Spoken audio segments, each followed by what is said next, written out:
Good morning, everyone. Please excuse my head.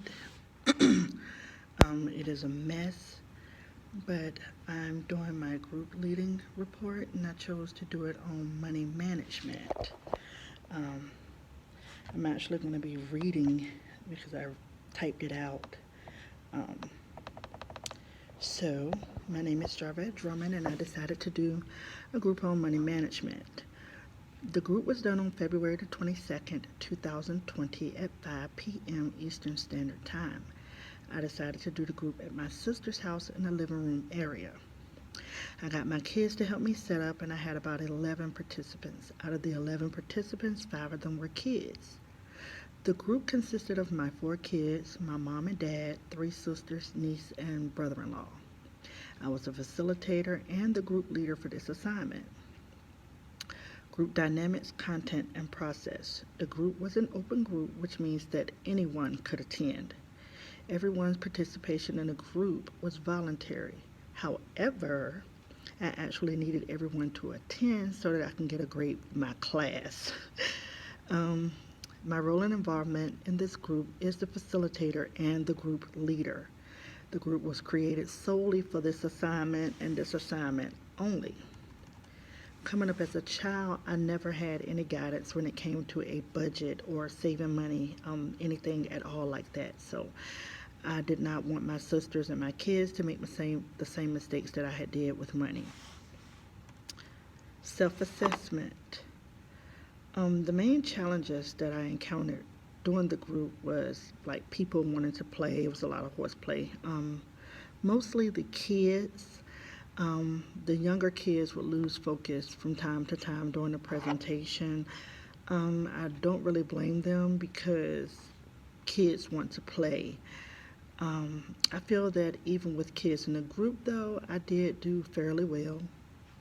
One of my sisters mentioned wanting to fix her truck, so she was going to use her tax refund to fix her old truck so that she could have something to fall back on in the event that her main vehicle was to break down.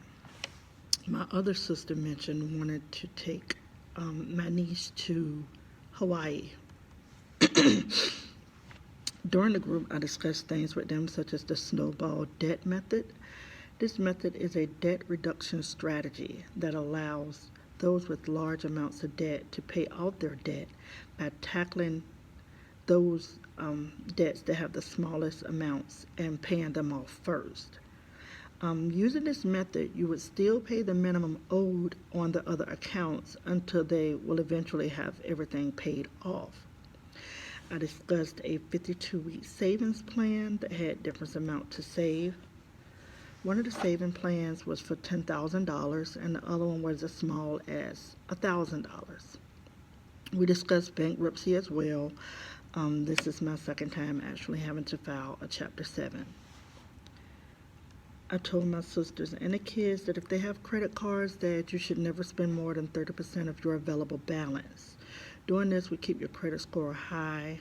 It wouldn't put you at like a high ratio, a debt to income ratio. You wouldn't have a high debt to income ratio. And the rule of thumb is to never borrow or spend more than you can actually pay back in 1 or 2 paychecks. The ideal payoff for debt would be within 1 paycheck. So we discussed long-term and short-term goals. I mentioned to them about having an emergency plan just in case of an emergency. Almost everyone in the meeting, except the kids, were due to receive a tax refund. So I expressed that tax refund season, school refunds, is the perfect time to set aside money to save, or either to pay off smaller debts or large debts, depending upon the amount of your tax refund or your school refund. I actually had to depend on a school refund several times to pay off certain debts, and I knew that I was responsible for paying the debt back because I borrowed it from school. So in the conclusion and application, this was a good learning experience for my family, my kids, my parents, and my niece. I also learned some things that I did not know before having this group, and it gave me more experience on facilitating and leading groups, even though I already have experience in the past on facilitating and leading groups. I did offer refreshments for the participants that were part of the group. Everybody likes free things, so I offered, like finger sandwiches, drinks, cookies, and water for those that did not, like soft drinks. I will apply my planning skills to other groups that I intend to have during the future. And to conclude, a well-planned group would be best than trying to throw something together at the last minute. And it will also leave enough room in the end for suggestions, or comments from other group members. That concludes this video for my